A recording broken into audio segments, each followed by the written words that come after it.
back to another episode of UnorthoBlocks. My name is MightyHigh, and the last episode, oh, that's a big picture of my face, isn't it?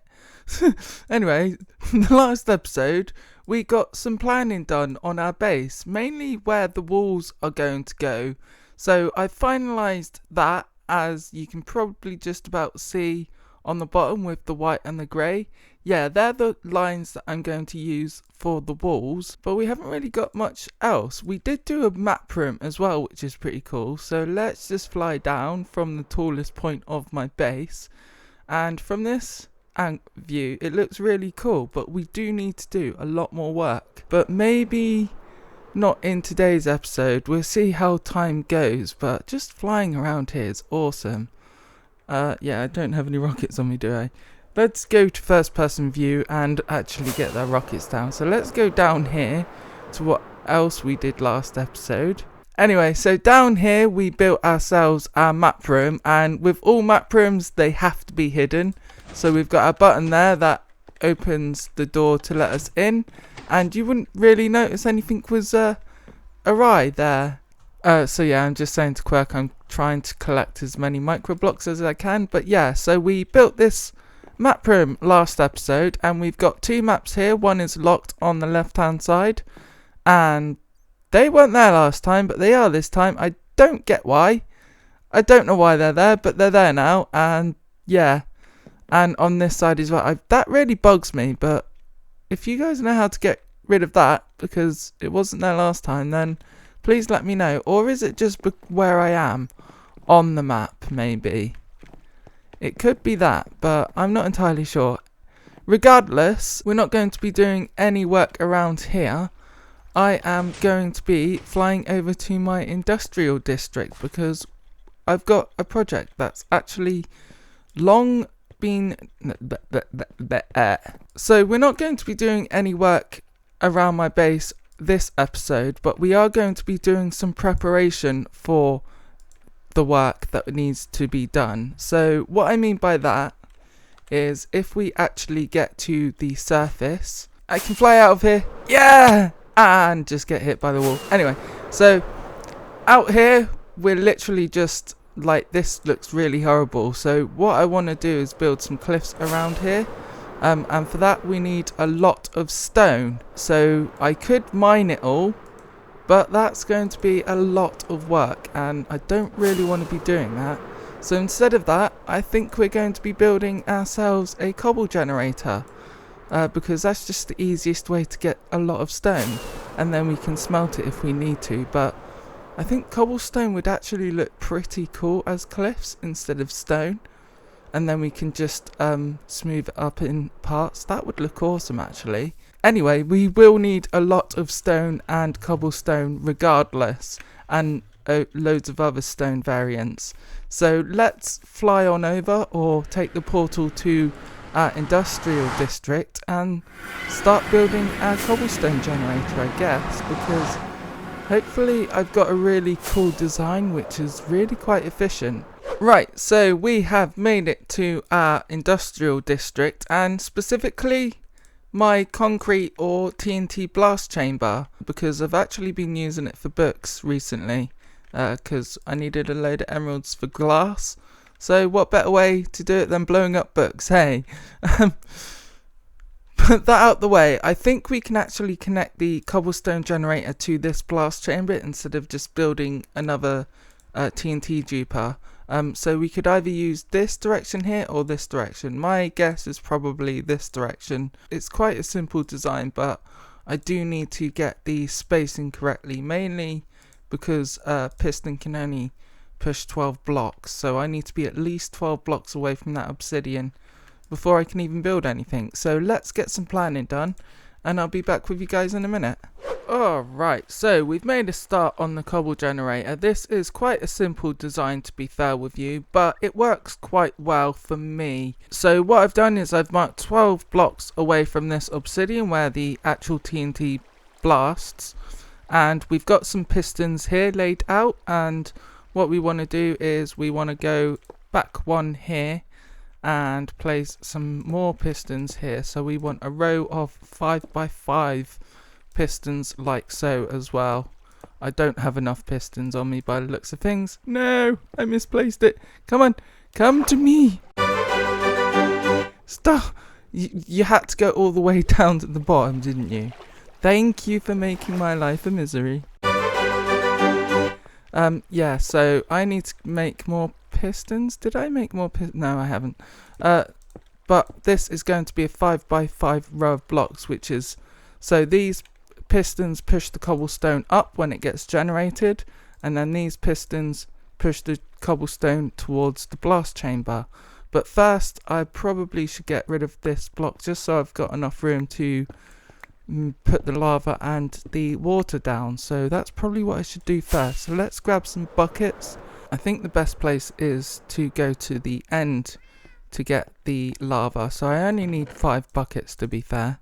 Alright, so apparently after 29,208 minutes, I've only just managed to get hot stuff, fill a bucket with lava. Like, have I not used a bucket of lava before? I could have sworn I have, but apparently not. So, yeah, there we go. First time for everything.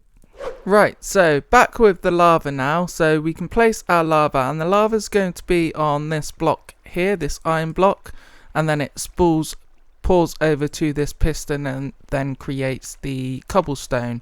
So what we need to do is just create a little barrier for the actual lava.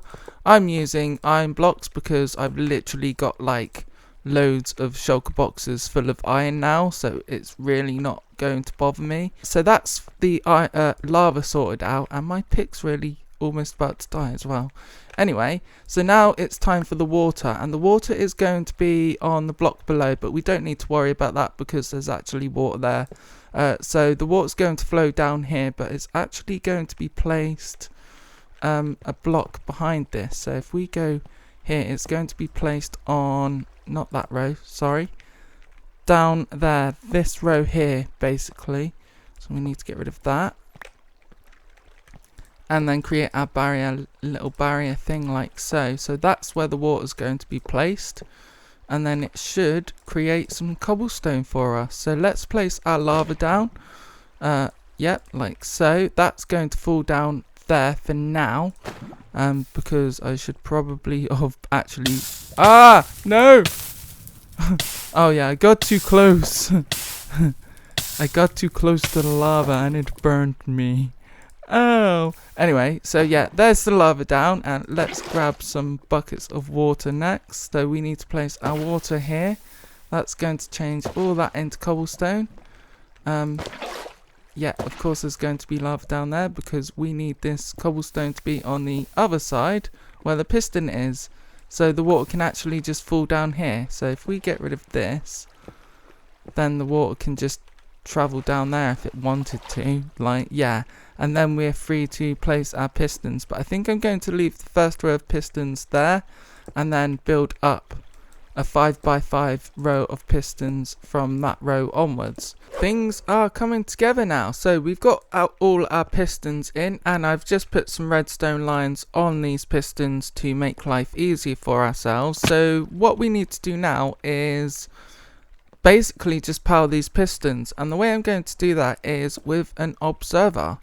If I can actually place observers properly, that is. So what we're going to do is we're going to place an observer there, so when cobblestone lifts up, it will actually observe the cobblestone. But instead of doing that, I want to put it there instead. So as it's being turned into cobblestone, then we get that pulse instead. I think that will be better. But I've tried it with both and it works fine either way. It just means that you have to give the observer a few tries now and then to actually power all the pistons. But now we've got that out the way, we need to do a bit more redstone, and it's going to be a bit tricky because we've got water here. But what we need to do is place some blocks here, and then these blocks are going to be powering the pistons behind it. So we want to be powering that block to power the piston with a repeater. just standardized repeater, don't have to put them on any ticks, and then we run that into a redstone line. Let's chuck the redstone on the floor. No. Run that into a redstone line there, and then here what we want to do is run this line into that observer there, but we also need 6 ticks of delay, so we place a repeater there on 3 ticks to 3, and let's just do that, and I'll place a repeater there on 3 ticks as well, and then we just run that redstone into that observer like that. That will power these pistons every time it gets converted into cobblestone. So now all we need to do is run this redstone line to power these pistons. So yeah, I'm basically just going off memory, but I've just quickly checked my testing world, and we actually run it from this observer.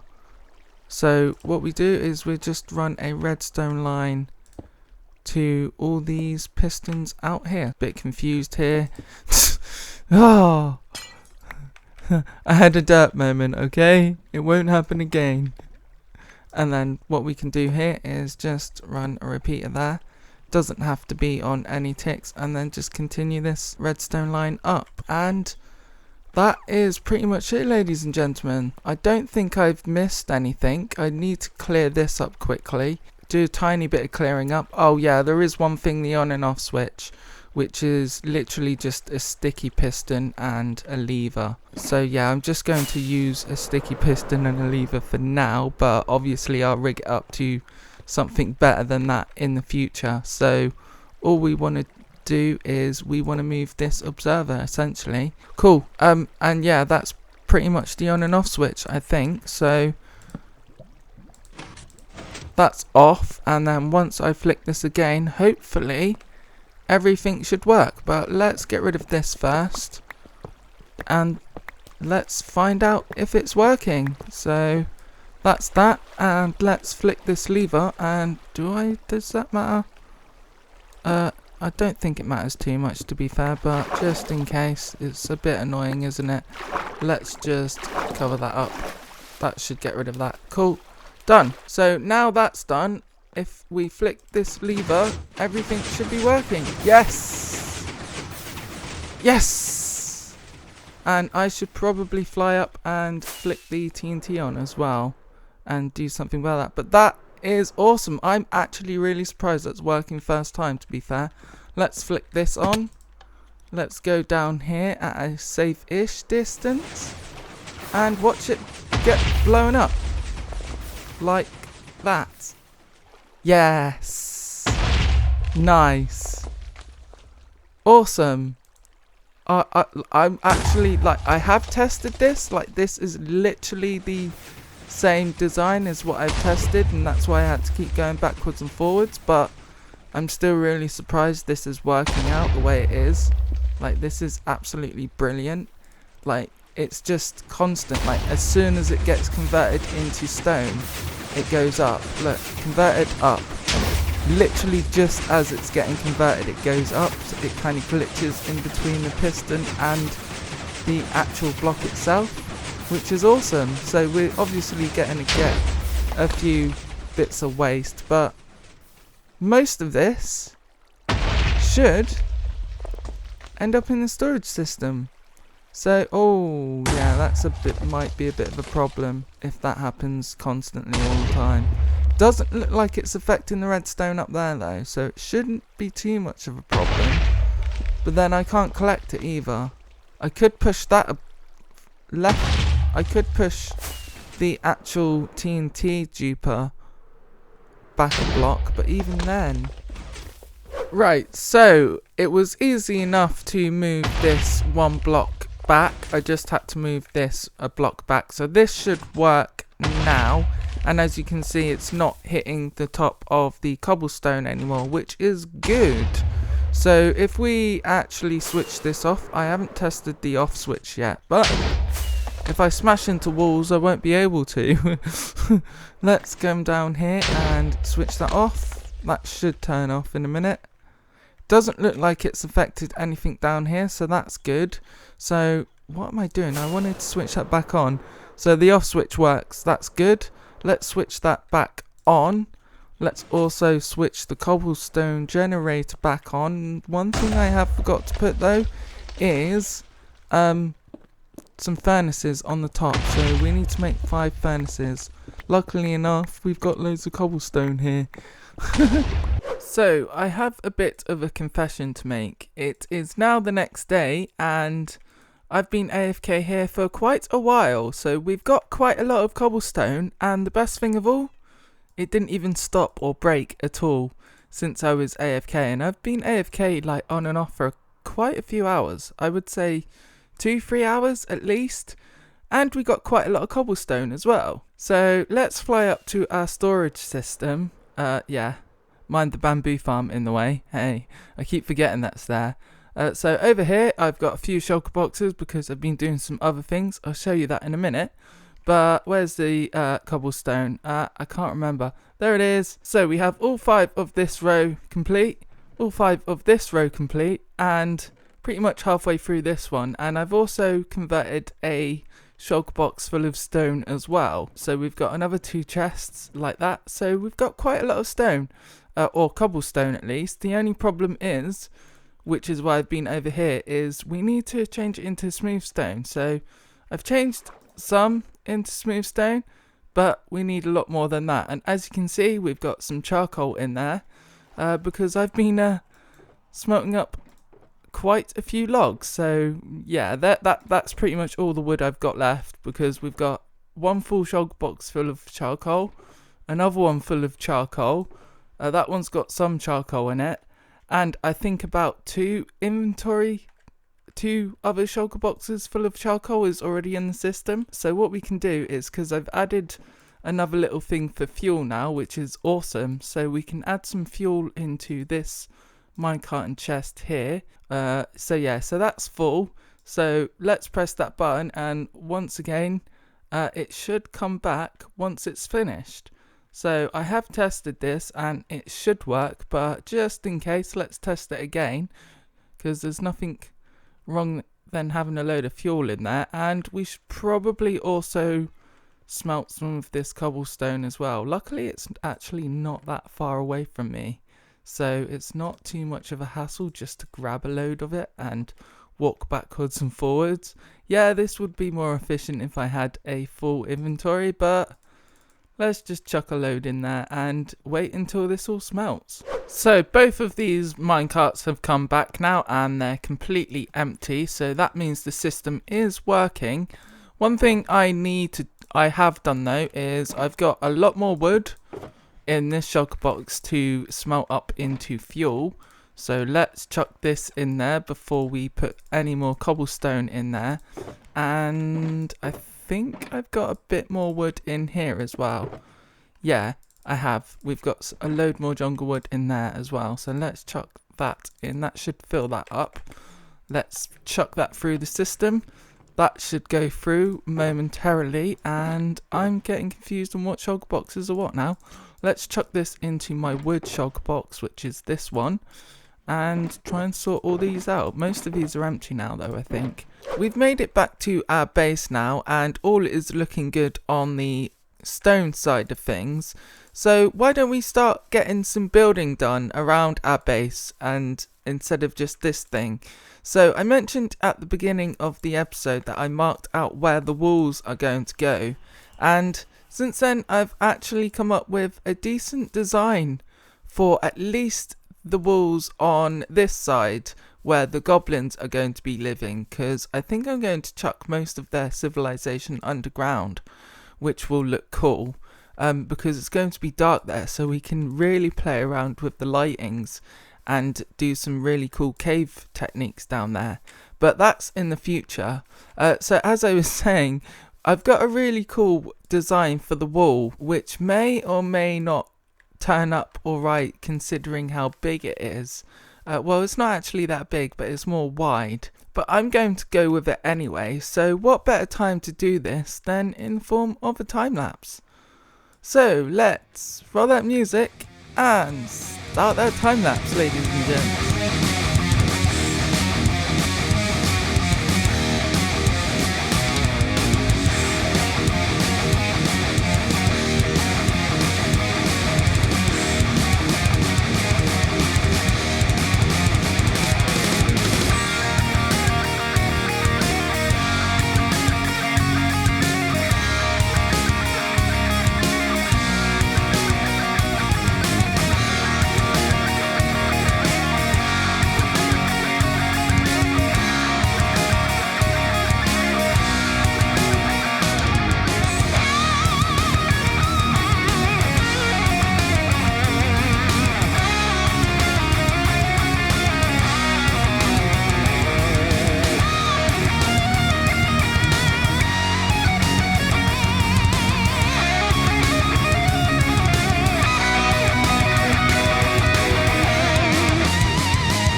And welcome back, ladies and gentlemen. So I hope you enjoyed that time lapse. I certainly had an enjoyable time building this because I really like this design, although coming into it from this angle it doesn't really look like much apart from just a load of andesite, but this is going to be covered by this wall anyway, so when I've done all the walls then we can detail the middle or the no man's land. But if we go over to this side, this is what it's looking like. And I really quite like this design. It's really simple but effective as well. And it just adds a bit more detail than just a load of dark oak and andesite, or polished andesite in this case. So ladies and gentlemen, you might also notice that my levels have gone down from like 85 to 14. And yeah, I died and lost everything, including my elytra, including my gear, and I think I lost about 4-5 shulker boxes full of stuff as well, which wasn't quite fun, but the reason why is because I thought it was a good idea going caving unprepared, and no, it's not. It's definitely not a good idea. But anyway, we've got all our stuff back, all fairly decent. I've got blast protection on this time. I need fire protection on one of these, I think. But anyway, having saying that, I don't think I can even put fire protection on any of them. I could probably put them on my leggings, but I think that's for another day, because I'm out of time for this episode. So if you like this episode, then please click the like button, and if you really liked it, then click the subscribe button and ding that bell for further uploads. I'm MightyHigh, and thank you very much for watching. Goodbye.